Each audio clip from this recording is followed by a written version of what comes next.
Hey, what's up everyone? I'm Colby from Sanitarium Productions. We're back again with another action figure review for you. Today we're looking at the Marvel Legends series X-Men Wave with the Juggernaut Build-A-Figure. And more specifically, today we're looking at Kitty Pryde. So Kitty Pryde is a really awesome character that I've always liked quite a bit. So it was nice to see this figure being offered, and as you can see here, the comes in the standard Legend Series packaging, which is not very eye-catching whatsoever. But the figure itself in this nice window box does definitely stand out. It looks really nice, which is one of the reasons I kind of picked this one up. It's because I saw it on the shelf and thought, damn, that looks like a nice figure. Packaging wise, we've got some character art over on the side. The same thing on the other side. And then on the back, we've got the action feature pose for the character, the other figures in the Wave, and the Juggernaut Build-A-Figure on the side here. So, pretty nice. Go ahead and open this thing up though. It's got just a single piece of tape holding this flap in on the side. So we'll slice that open real quick and pop this thing out. These things come out really easily, so I do like that.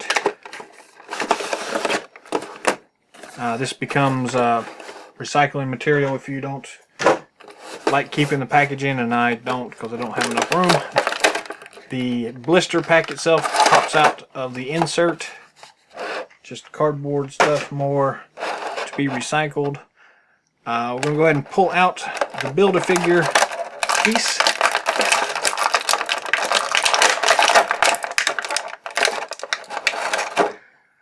The Juggernaut's arm, very nice. We're not going to spend much time on it though. Stick it in the pile, and once we get all the other pieces together, we'll do a complete build and review of that figure. We've got the figure itself. We've got Lockheed as an accessory, very nice. And we have a bonus accessory. The Magneto head for the Onslaught figure from one of the previous Build-A-Figure releases. Very cool looking. So, not a lot of accessories in this set, but pretty standard for this Wave. No big surprise whatsoever. So, we'll go ahead and zoom in now and take a closer look at the figure. So let's look at the accessory piece here real quick. We're not going to spend much time on it. Again, this is the alternate Magneto head from the Onslaught figure. So they released this a couple of ways previously with the Red Skull head, because that was the version of Onslaught that was currently in the comics, I guess. So they thought it would be a good idea to release that with the Captain America wave. And luckily, though, they did think enough to include this as an alternate head. That was nice. It's got some nice metallic purple going on the sides, a nice deep red going on, and then the eyes are a nice kind of bluish green color going on there. So I don't have the rest of those pieces right now, so we're just going to toss this in the bin with all of our other miscellaneous pieces, and I may eventually get the rest of those and put that together. Let's go ahead and look at Lockheed first. They did a nice job on this sculpt here. It's made out of this nice soft plastic, so you can kind of bend it and do whatever you want to with it without having to worry about damaging it. Some nice detail work on this thing. I don't know if it'll focus in really good or not for us. We will try though.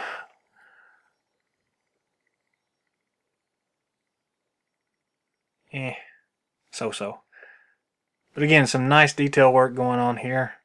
You can see the pupils in his eyes, and just some nice detail work going on. So he does have this kind of bendy tail, and he's kind of meant to ride on her shoulder here. So you just kind of wrap it around like that right there. You can also kind of stick it on her arm here, and that mostly works too. But for the most part, I think it'll probably end up being sitting on her shoulder. Her shoulder pads kind of help give a good stable base for that, and you just kind of pop that tail around the back of her neck there, and it works pretty well in that situation. It looks really nice like that, so that's cool. So let's move on to the figure itself. So this is, again, a pretty standard mold for the female figure itself, and they did some nice work here. It looks really good. They've added a few things here, there, and about specifically for this figure. The extra shoulder pads here, the glove pieces, and it's got this nice belt on it that's movable and kind of sits on there very nicely. Very nice job there. The head sculpt is actually really amazing. It looks really, really awesome. I don't know. Hopefully this will focus correctly for us. Luckily, I don't see any problems with paint being on there in the wrong places or anything like that. The pupils on the eyes look really nice. The nice light pink color on the lip gloss looks really good. Some nice detail work on the hair itself. It's made out of a slightly harder plastic, but still kind of flimsy, so you can kind of move it around as you need to. Articulation wise, the head does rotate 360 degrees. You'll have to kind of move the ponytail a little bit to get it to go where you want it to go, but it doesn't have any problems. Also has the extra little neck joint there so she can look at her toes and look straight up as needed. Almost straight up anyways, so nice posability there. You've got the standard ball and swivel at the shoulder joints. The costume that she's wearing is kind of made of a not real soft material, but it's still soft enough so that it doesn't get in the way of the movement of her arms whatsoever. You also have a standard ball and swivel at the elbow joint, and then at the wrist, the swivel and the crazy bendy piece thing. So the hands do get all the extra articulation that you need for whatever you're trying to do. So pretty cool. At the chest piece, you've got the standard swivel and ab rocker feature, so you get quite a bit of movement there. Doesn't quite rotate all the way around. It kind of starts getting hung up a little bit there, but shouldn't be a problem for most people. Standard kind of T-hook piece at the hip joint.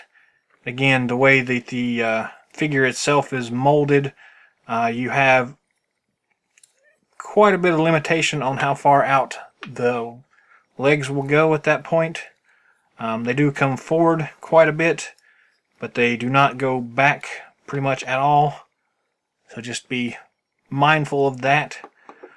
Then at the top of the thighs, you've got a standard twist joint. Then you've got a double knee joint. And the standard crazy rocker at the ankle joint that kind of goes all over the place. And so yeah, pretty cool. Very nice articulation on this figure. Overall, this is actually a really outstanding figure. I really do like the way this one turned out. Again, the base figure itself looks really nice anyways. So it really worked out really well as a Shadow Cat figure, or Kitty Pryde here. It'd be nice to see this in kind of her more traditional blue color. So if anybody from Hasbro is out there listening, feel free to give that to us at some point, because that would be really cool. But yeah, beyond that, this is a really nice figure. It just works really well. Yeah, solid figure. Very much a standout in this wave so far. That's it for our review today. Thanks for watching. If you haven't already, feel free to drop some comments down below. Subscribe to our channel, like us. Feel free to share it with others if you think it's worth sharing. Till next time,